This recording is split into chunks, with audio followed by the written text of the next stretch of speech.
Арыбаңыздар, урматтуу телекөрүүчүлөр, радио каармандар, Республикалык штабтын пресс борборунда Кыргызстандагы бүгүнкү күнгө болгон эпидемиологиялык абал тууралуу Кыргыз Республикасынын Саламаттык сактоо министрлигинин Коомдук саламаттыкты сактоо башкармалыгынын башчысы Акматова Айнура Бектургановна маалымат берет. Брифингди түзүүдөн ЛТР, КТРК, Алато 24, Пирамида, 5 канал телеканалдарынан, облустук медиа борборлордон, Кабар Кыргыз улуттук маалымат агенттигинен, ошондой эле ЛФМ, Биринчи радио, Кыргыз радиосу, Марал ФМ радиолорунан, ЛТРдин YouTube каналынан жана Facebooктан Кыргыз өкмөтү, Социальное правительство, МТРК ЛТР жана Биринчи радионун баракчаларынан көрүп уга аласыздар. Анда эмесе Айнура Бектургановна, сөз сизде. Саламатсыздарбы, урматтуу телекөрүүчүлөр, урматтуу радио окуучулар.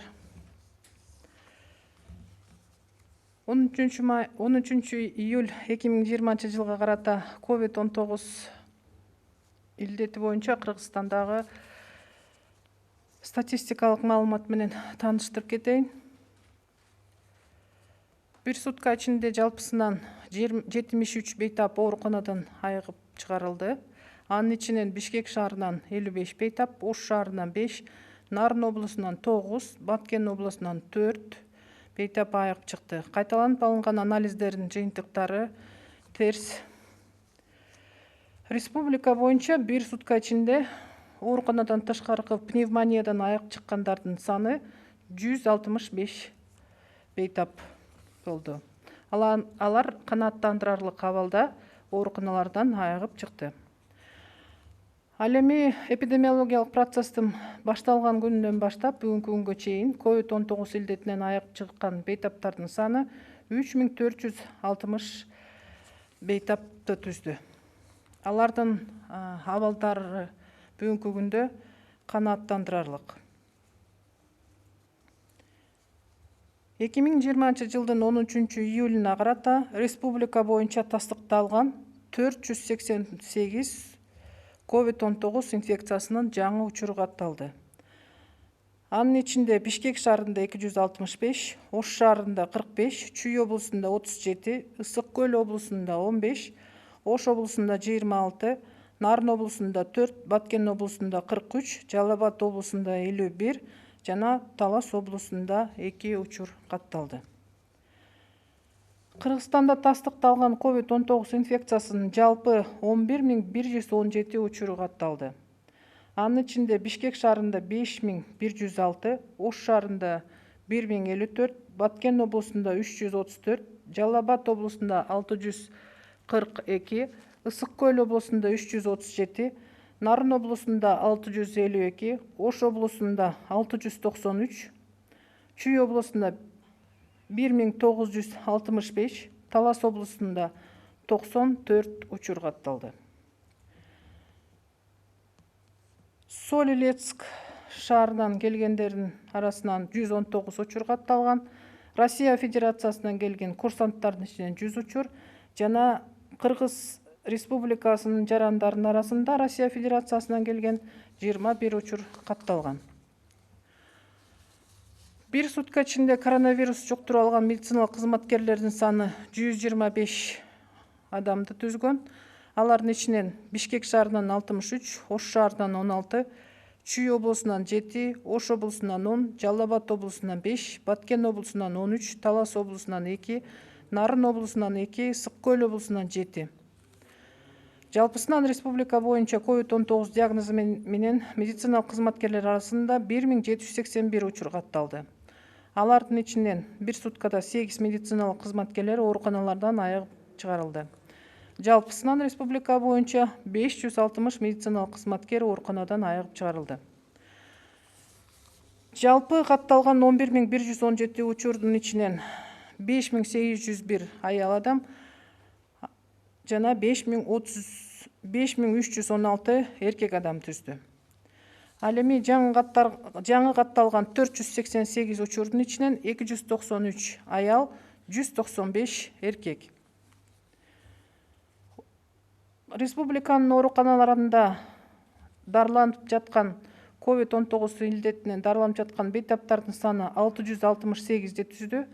Алардын ичинен оор абалда 121, жандандыруу бөлүмдөрүндө дарыланып жаткандардын саны 21, орточо оор абалда 448, канааттандырарлык абалда 99. айыгып чыгарылгандардын саны 3460. Каза болгондордун жалпы саны 147 түздү. COVID-19 илдетин тастыктоо боюнча 1 сутка ичинде жасалган изилдөөлөрдүн саны 1456 түздү.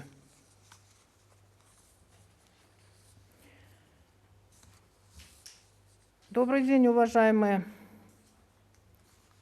радиослушатели, уважаемые телезрители. Позвольте ознакомить вас со статистической информацией по коронавирусной инфекции COVID-19 на 13 июля 2020 года в Кыргызской республике. Итого за последние сутки из стационаров республики выписано 73 пациента с ранее подтвержденным диагнозом COVID-19. Из них в городе Бишкек 55, в городе Ош 5, в Нарынской области 9, в Баткенской области 4. При выписке результаты анализов у всех отрицательные. За сутки по республике с выздоровлением от внебольничной пневмонии выписано 165 пациентов. Всего за время эпидемиологического процесса с выздоровления по стране выписано 3460 пациентов. На 13 июля 2020 года по республике зарегистрировано 488 новых подтвержденных случаев COVID-19. Из них в городе Бишкек 265, в городе Ош 45, в Чуйской области 37, в Высокуйской области 15, в Волжской области 26, в Нарынской области 4, в Баткенской области 43, в Джалабадской области 51 и в Таласской области 2 случая. Всего в Кыргызстане зарегистрировано 11 117 подтвержденных случаев инфицирования COVID-19. Из них в городе Бишкек 5106, в городе Ош 1054, в Баткенской области 334, в Джалабадской области 642, в Высокульской области 337, в Нарынской области 652, в Волжской области 693, в Чуйской области 1965, в Таласской области 94, и среди прибывших из города Соль-Илецк, как вам известно, было зарегистрировано 119 случаев. Среди военнослужащих курсантов из Российской Федерации зарегистрировано 100 случаев, и среди граждан Кыргызстана, прибывших из Российской Федерации, был зарегистрирован 21 случай. За сутки среди медицинских работников зарегистрировано 125 новых случаев COVID-19. Из них в городе Бишкек 63, в городе Ош 16, в Чуйской области 7, в Волжской области 10, в Джалабадской области 5, в Баткенской области 13, в Таласской области 2, в Нарынской области 2 и в Высокуйской области 7. Общее количество медицинских работников с диагнозом COVID-19 составило 1781 случаев, из которых за сутки выписано из стационаров с выздоровлением 8 медицинских работников, и всего по республике выписано с выздоровлением 560 медицинских работников. Из всех зарегистрированных 11 117 случаев 5801 составляют женщины и 5316 составляют мужчины. Среди новых случаев 293 это женщины и 195 это мужчины. По республике на стационарном лечении с диагнозом COVID-19 находится 668 пациентов. Из них в тяжелом состоянии 121, среди которых в реанимационных отделениях на лечении находится 21 пациент. Состояние средней тяжести 448, в удовлетворительном состоянии 99. Общее количество летальных исходов с начала эпидемиологического процесса составило 147 человек. Для подтверждения диагноза COVID-19 во всех лабораториях страны за последние сутки проведено 1456 исследований. Это была статистическая информация на 13 июля 2020 года по Кыргызской республике. Перейдем к вопросам тогда. И первый вопрос. В социальных сетях появились видео с самодельным кислородным концентратором.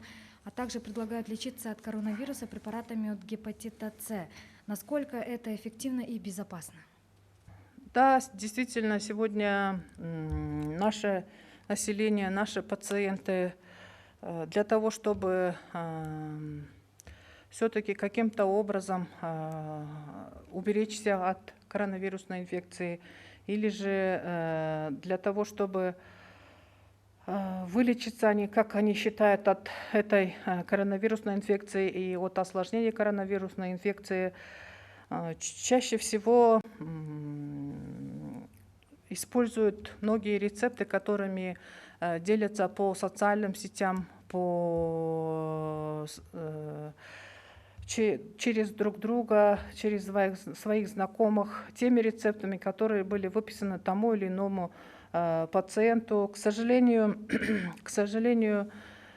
самостоятельное лечение антибиотиками, самостоятельное лечение, если вы находитесь дома, или же другими гормональными препаратами, или же другими препаратами, и теми препаратами, о которых вы сейчас упомянули, это препараты, которыми лечат при гепатите С, или же препараты, которые назначаются при иммунодефиците человека, они ни в коем случае не рекомендуются, и ни в коем случае мы их не рекомендуем. Самое главное, необходимо наблюдать за своим состоянием и не пропустить тот порог, когда нужно госпитализироваться. Это, как мы уже отмечали, наличие тяжелой одышки и учащения дыхания. И когда вы попадаете на госпитализацию в то или иное лечебное учреждение, злоупотребление до этого времени самодельными различными инструментарием каким-либо, или же вот сегодня тоже мы видели в социальных сетях использование различных так называемых химических смесей.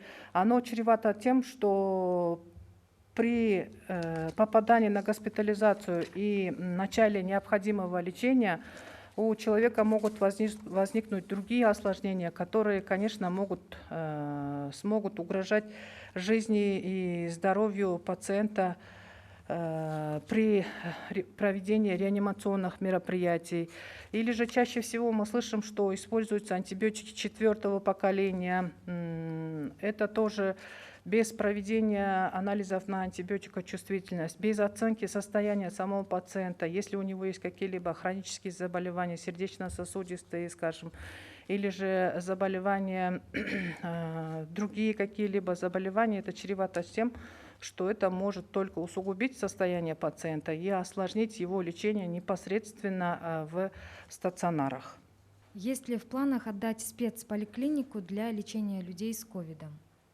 Как вы видите, количество стационаров и количество дневных стационаров, количество коек Министерством здравоохранения по мере необходимости увеличивается каждый день.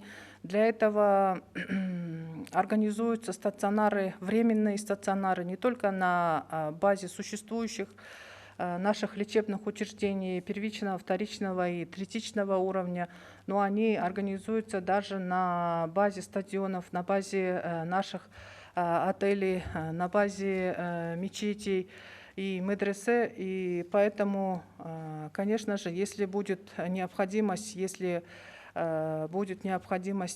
для того, чтобы использовать те или иные клиники для лечения пациентов, чтобы они могли помочь нашим пациентам получить необходимую экстренную и стационарную помощь, то эти вопросы будут, конечно же, рассматриваться. Эксперты говорят, что дневные стационары являются рассадником инфекции, там нужна другая организация работы, чтобы предотвратить распространение коронавируса. Планируется ли усилить безопасность в дневных стационарах? Да, как вам всем известно, дневные стационары в связи с тем, что необходимо было обеспечить быстрое оказание помощи пациентам, быстрое оказание помощи населению, были рассмотрены такие вопросы, как дневные стационары. Одной из причин открытия этих дневных стационаров было тоже и самое бесконтрольное применение антибиотиков, химических смесей, гормональных препаратов, таких как дексаметазон. И поэтому также были открыты эти дневные стационары, чтобы люди, возможно, для того, чтобы уменьшить самолечение со стороны нашего населения. Да, действительно, в некоторых случаях в этих стационарах имеются моменты несоответствия некоторым требуемым в обычной жизни, в обычной системе санитарно-гигиенических, санитарно-эпидемиологических требований. Но, конечно же, рассматривается вопрос улучшения, оптимизации работы в этих дневных стационарах. Муфтият готов отдать мечети для обсервации стационаров. Какова ситуация в этом направлении? Да, действительно, муфтият обращались к нам с инициативой об использовании мечети и медресе при необходимости под дневные стационары, под госпиталя. Да, сегодня есть у нас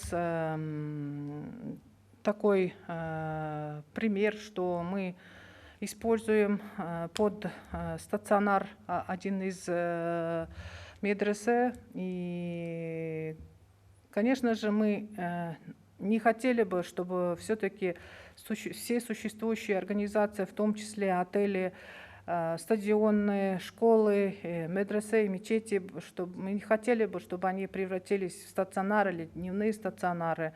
Но, как уже отмечалось, для того, чтобы эти наши организуемые дневные стационары госпиталя не стали рассадником инфекции, по мере необходимости с соблюдением всех элементарных требований санитарии, гигиены, эпидемиологии, мы будем учитывать и использовать эти предоставляемые помещения. Что делается в регионах, чтобы не повторилась ситуация в Бишкеке? Для того, чтобы ситуация в Бишкеке не повторилась, также и во всех регионах с самого начала, как вы слышите, и на республиканском штабе, и на брифингах премьер-министра Кыргызской республики, и во всех интервью, и во всех обращениях через средства массовой информации Министерством здравоохранения составлены планы организации дополнительных коек уже до того, чтобы люди, когда люди начнут обращаться с небольничной пневмонией, уже было достаточное количество коек не только в тех стационарах, которые существуют, но и дополнительных коек с учетом количества обращений, с учетом количества людей, которые будут находиться дома на это заболеваниями легкой и средней тяжести, которые будут получать свои назначения лечащего врача или участкового врача, и обеспечение их необходимым количеством средствами индивидуальной защиты, чтобы все лечебные учреждения за счет своего бюджета приобрели необходимый запас на 3 месяца, на 6 месяцев, ну и обеспечили себя лекарственными препаратами также запасом на 3 месяца и на 6 месяцев, для того, чтобы уже задумывались об обеспечении теплом, обеспечении углем своих стационаров и дополнительно организованных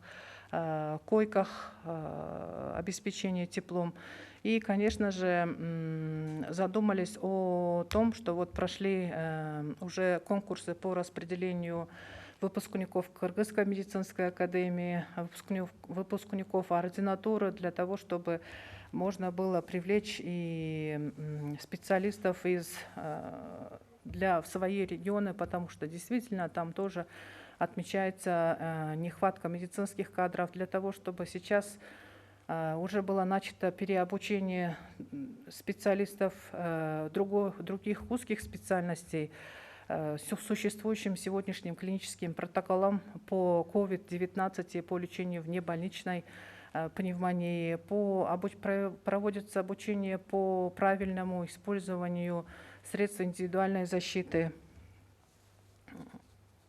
В целом вот такая работа проводится и в регионах. Конечно же, Необходимо отметить, что сегодня тяжелое время не только для наших медиков, но и для всех граждан нашей страны. И мы все пытаемся защитить себя и своих близких. И в связи с этим я хотела бы напомнить всем, что мы имеем место с непредсказуемой вирусной инфекцией, которая передается воздушно-капельным путем. И да, действительно сложилась сложная, непростая ситуация. И сегодня для того, чтобы победить эту сложную, непростую ситуацию, все население прикладывает свои усилия, помогает всеми своими силами. И 12 июля также для оказания помощи из Российской Федерации приехала группа медицинских работников, это выходцы из Кыргызстана, для того, чтобы помочь оказать медицинскую помощь нашему населению. Эти медицинские работники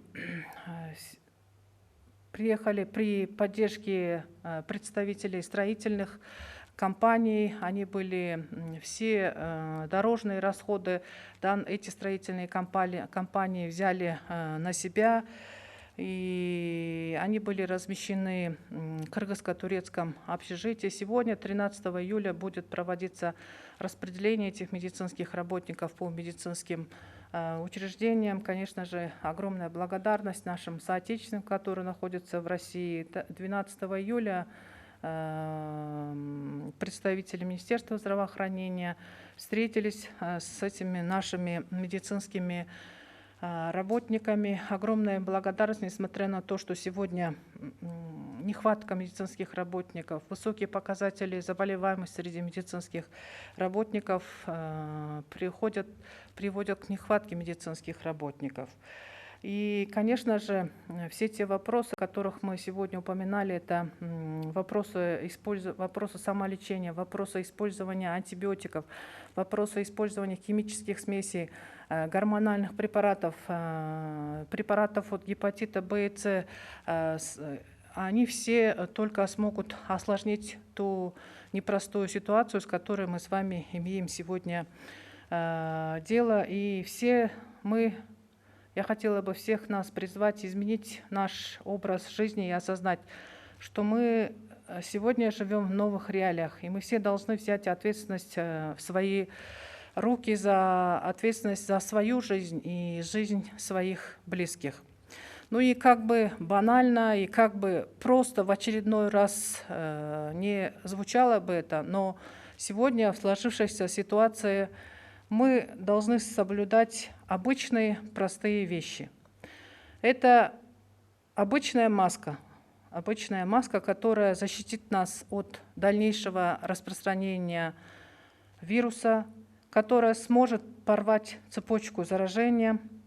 И это обычная гигиена рук и обычное физическое дистанцирование в 1,5-2 метра, которые смогут защитить нас и наших родных от COVID-19 и дальнейшего осложнения, как внебольничная пневмония, которые сегодня ведут нас к большому числу роста случаев этой инфекции и к большому числу роста, к великому сожалению, к большому сожалению, летальных исходов от этой инфекции.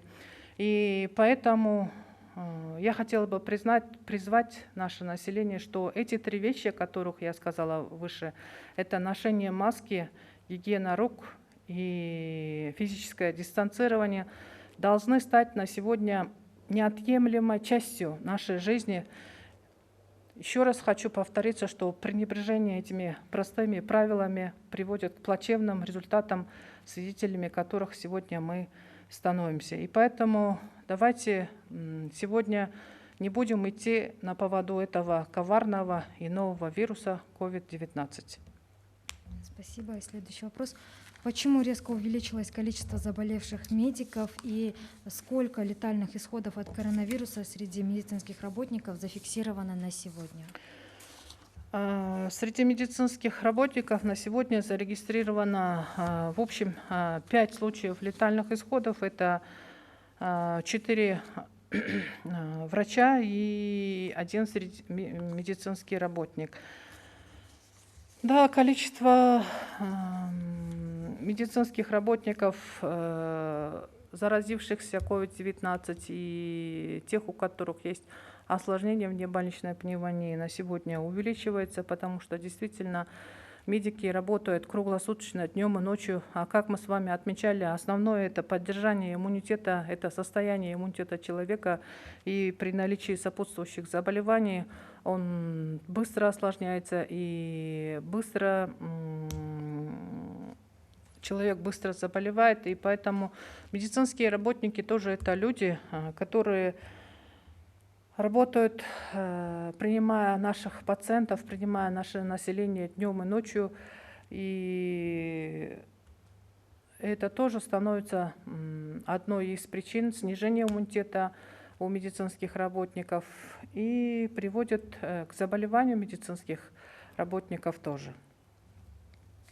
Спасибо. Скажите, каково состояние министра и заместителя министра здравоохранения, когда они вернутся на работу и где они получают лечение? Состояние министра здравоохранения и заместителя министра здравоохранения стабильное. Они находятся в республиканской инфекционной больнице, получают необходимое лечение. Но время выхода их на работу пока неизвестно, потому что лечащие врачи нам еще о времени выписки их со стационара не сообщали. Добавляют ли в статистику положительные результаты из частных лабораторий? Конечно, положительные случаи, которые дает частная лаборатория, в обязательном порядке, они учитываются в общей статистике. И это обязательно, статистика учитывается по всей стране. И последний вопрос. Что делать переболевшим от коронавирусной инфекции гражданам, которые вот уже выздоровели? Какие меры безопасности, санитарной безопасности и профилактики они должны соблюдать? Переболевшие люди, они никогда, еще раз я хотела бы отметить, что данное тяжелое время, которое является тяжелым не только для медиков, но и для нашего населения и для граждан всей нашей страны, переболевшие наши пациенты особенно должны следить за своим здоровьем и за периодом прохождения реабилитации. Неукоснительно выполнять все те рекомендации, которые им прописал их лечащий врач. То есть после этого, если им было прописано один из видов дыхательной гимнастики в обязательном порядке, обязательное соблюдение употребления той диеты, которую прописал их доктор. Ну и, конечно же, несмотря на это, на то, что они переболели, несмотря на то, что они выздоровели, в обязательном порядке они также должны соблюдать все 3 вещи, о которых я выше сказала. Это ношение маски, это физическое дистанцирование, это и гигиена рук, это мытье рук, использование антисептиков.